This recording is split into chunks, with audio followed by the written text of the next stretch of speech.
Hey everybody, welcome to my channel, The Main Ingredient. It's your girl Judy, and I'm here this Testimony Tuesday, and I want to share a testimony with you guys, right? So, if you enjoy this content, first of all, make sure you like the video. Make sure you leave me a comment in the comment section. I want to engage with you. And if you're really digging any of this type of content, like this video, any other videos that are on my page, make sure you subscribe, okay? Follow me. Journey with Judy. Y'all, I'm a little sleepy, so moving right along.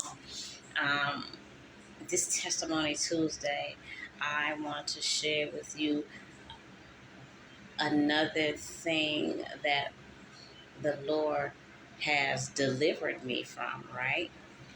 And yes, I'm sitting on the ladder, and I'm looking and not looking. Look, this is before bed, and I really need to stop doing this, but it's still Tuesday, so this is legit. So, um, first and foremost, glory be to God. I am here before you guys because God preserved me. And I've been asking the Lord for quite some time, why did you preserve me? Why am I so special? Who am I? You ever have those moments, you ever think about some things that have transpired in your life and you're like, I shouldn't even be here. I shouldn't even been a mother. I shouldn't even graduated. You know what I'm saying? Do you ever have those kind of moments?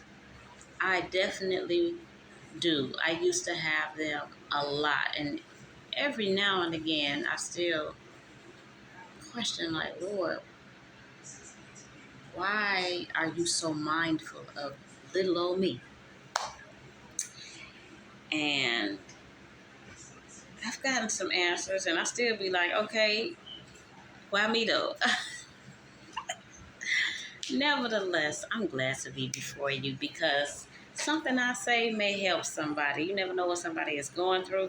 We always are going to come into a point in life where something is going to happen, and you need to know that you're not doing life alone, even though you may feel like you're doing life alone. So the testimony that I'm going to share with you guys today on Testimony Tuesday on The Main Ingredient is how the Lord delivered me from codependency. Hold up real quick. Okay, I'm back. So I was delivered from codependency. I didn't know did I know that I was codependent? No, I didn't know I was codependent. I didn't even know what codependent was. You know, over the years, man, a lot of language is coming out, and I'm so appreciative of the individuals who are giving us language and giving us definition for these different things that we are struggling and or have struggled with. So I did not know that I was a codependent person, but after learning that I was codependent, did it really surprise me considering the narrative of my life? I was the type of person in personal relationships, as far as like a boyfriend is concerned. I don't even know where I picked it up, but there was a point in my teenage life where I felt like I had to have a boyfriend. And I didn't know that was a pattern and where that pattern stemmed from. So, how do I want to say that? Because it's a couple of things that tie into that. So if you hadn't seen a Testimony Tuesday prior, I lost my father. I lost my father, and I was looking for the love of boys in the wrong, like, in the wrong boys. I was looking for attention in the wrong area in the wrong boys, right? Okay, so we got that. Check that video out. Now, in that, looking for the love and attention from a young boy because I was missing the love from my father, that grew into codependency, right? Because now I was operating in an unhealthy space where I felt like I needed a boyfriend to make me to make me feel whole, to make me feel complete, to give me, I guess, some kind of relevancy, to keep me preoccupied from the pain, and to look for love. Like, it wasn't just, I was just trying to be codependent. Like, it's levels to this. It's things that's attached to this. So, and then because of how I grew up and who I grew up around, I, adopted some unhealthy mentalities and ways concerning boys. Um, One is that, oh, hey, it happened. I used to live like, um, if this relationship doesn't work for whatever reason, in order to get over that boy, you get up under another one. And you know what? I learned it from my cousins now. Who they learned it from, I'm gonna have to guess. Other teenagers they may have been around at the time, or maybe relatives. Maybe it was something that they picked up from the the older ladies that were around them, and it was just something that was just kind of recycled and repeated. And when you young, you think that kind of stuff is cute, right? Oh, forget him. That didn't work out. What'd he do, girl? Oh yeah, forget him. Uh, he looking good. Or I know you're talking to somebody else, or you should be talking to somebody else, because that's how you're going to get over such and such. That grew into codependency because I had begun a cycle of, I'm not even going to say necessarily jumping from one young man to another, but I literally never, like from one boy, I can't say gentleman, I was literally a kid. This is interesting.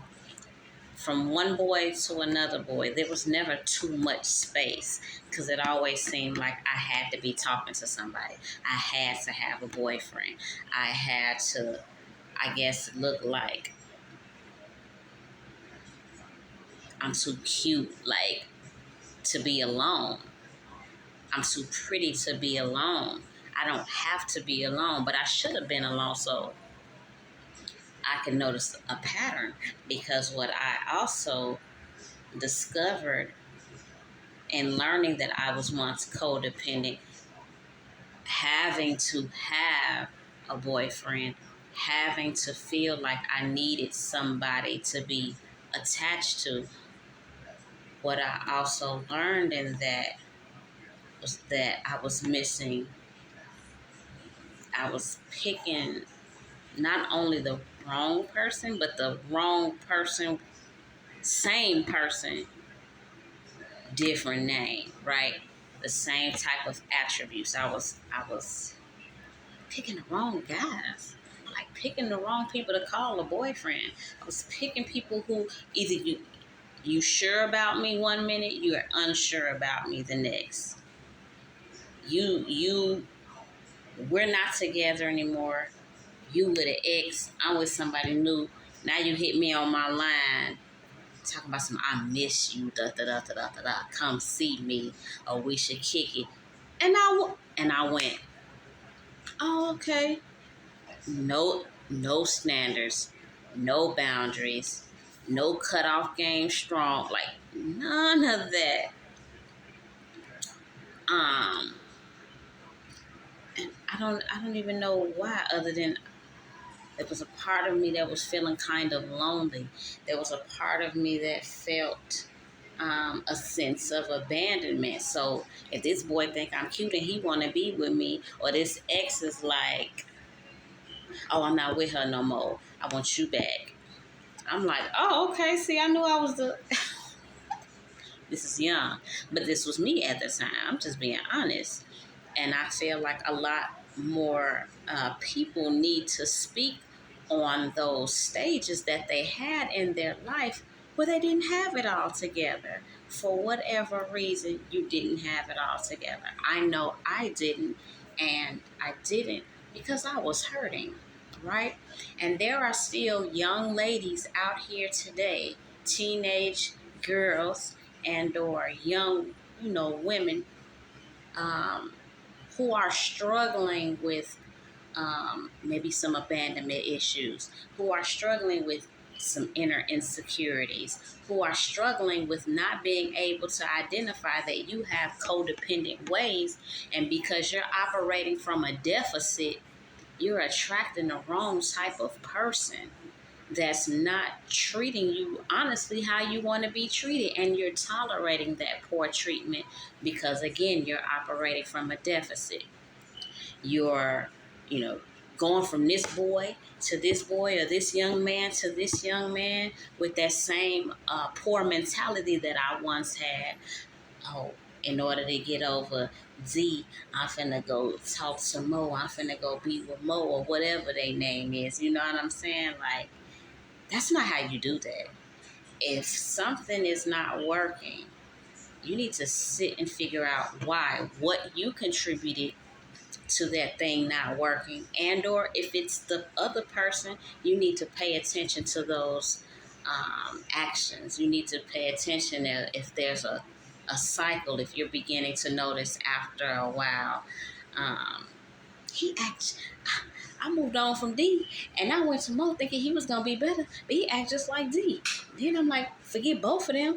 I'm finna over here talk to man, and man act just like he did. Now I don't want to be bothered with that. Like it's terrible, and for an extended period of time, I was terrible in that way, and I didn't know any better because I was told, get over him with him, get over him with him, so on and so forth. And I was missing patterns of physical abuse. I was missing patterns of verbal abuse, and just overall mistreatment. Um, these people you didn't value me. You thought that, oh, it's not working over here with us, it's going to work over here with her. Now, oh, that didn't work out, you could call me back, or whatever the situation is, and then you're playing into it, and you're playing into it because you like that attention, because you want to feel wanted, you want to feel loved, you want to feel valued. But you should never value somebody's, how do I want to say this, you should respect yourself enough, because I didn't respect myself. In my head, I thought I respected myself, but looking back, no, I didn't.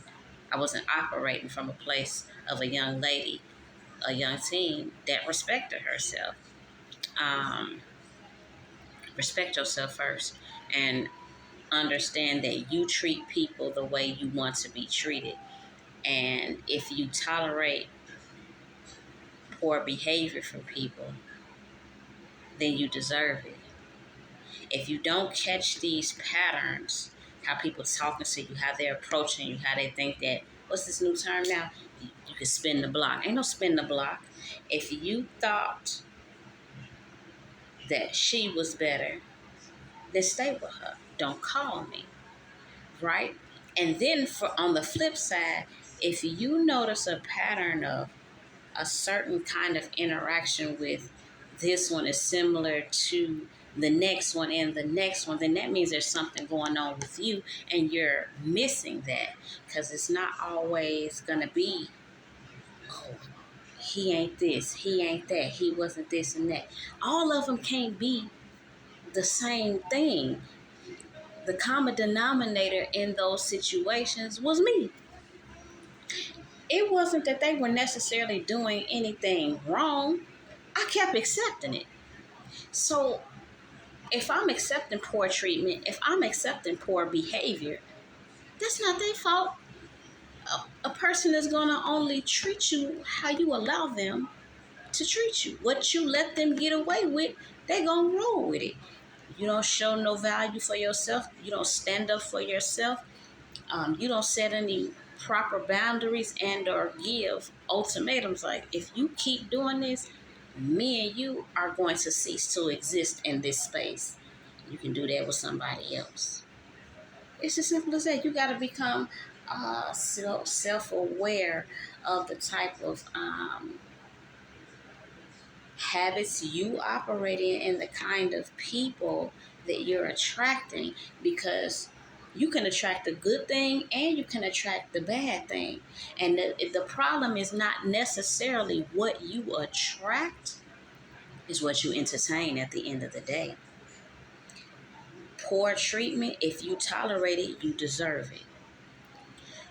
I was operating in a cycle that I didn't even notice. And that I operated in that cycle all the way, even up until meeting my ex-husband.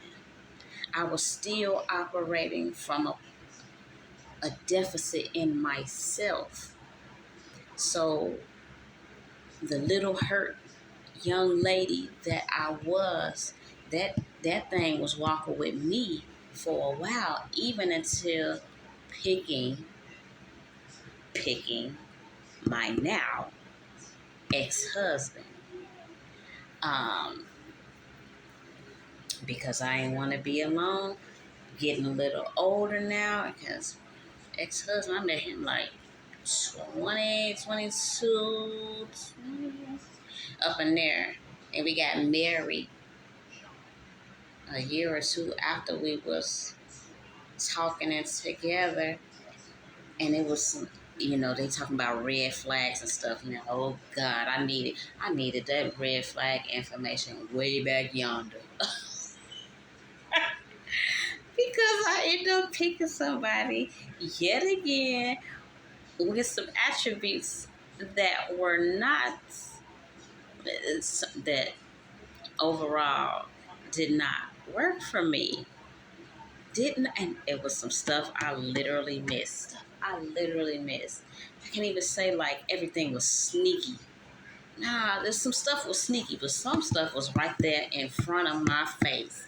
And my naive self, non-knowing self, operating from a deficit self, did not catch it. She wasn't supposed to marry him.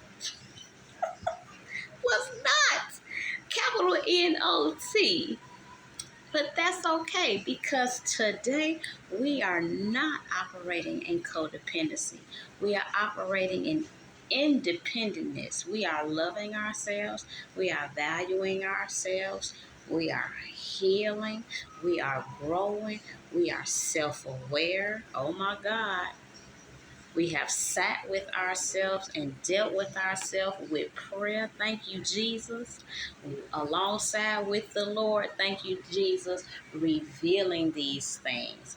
Why was I doing all this? Because I was hurt. Hurt on top of getting bad information as a youngster while you still developing, growing your body, your brain ain't even fully developed. 16, 17, 18, 19, 20. 22. I think they say it's like 25, 26 when the young ladies, like mind is like fully developed. Child, by that time I had about 3 kids. And I love them. And they were planned. And that's okay. That's part of my story. That's part of my testimony. And they don't want for nothing because I'm a mother. That part. So I am just letting you know that the road has been very interesting. But in this life, you only take an L, a loss, if you don't learn from your mistakes. If you don't sit down and try to properly process what is going on. Why is this happening? How am I here? And then do something about it. Once we identify the who, what, wins, where's, why's, all the how. Once we identify those things, then it's time to put something into action. It's time to put in a new game plan into action. It's time to put in a new mindset, some new habits. We have to unlearn some things. I had to unlearn after I divorced my husband, because it was that thing almost jumped up on me. I'm not even gonna lie. After I divorced my husband, that old default setting almost jumped back on me. And I remember, I got away from him. I moved me and my kids into a spot, and I was eyeballing the person that you would call him the landlord. They was the landlord, and that old default setting tried to jump back on me. And be like, oh, he driving this. Yes, I did. I peeped it. I'm not gonna lie. Oh, he looking like this. He fly. I like his swag. I was thinking, I promise you, that old mindset tried to jump back on me real quick before I really started digging in. Like, I knew I needed to heal. I knew I needed to put some things away, put some things down, and properly, first of all, grieve a divorce, um, and then just heal. My old ways almost came in and kicked in on me. It was in my head, and I remember checking myself. I said, hold on, Judy. I said, first of all, that's not a good look as a somebody at your age at this time, right? We're not in our 20s no more, okay? Bye. We're not in our 20s no more. We're not a teenager no more. We got 3 whole daughters.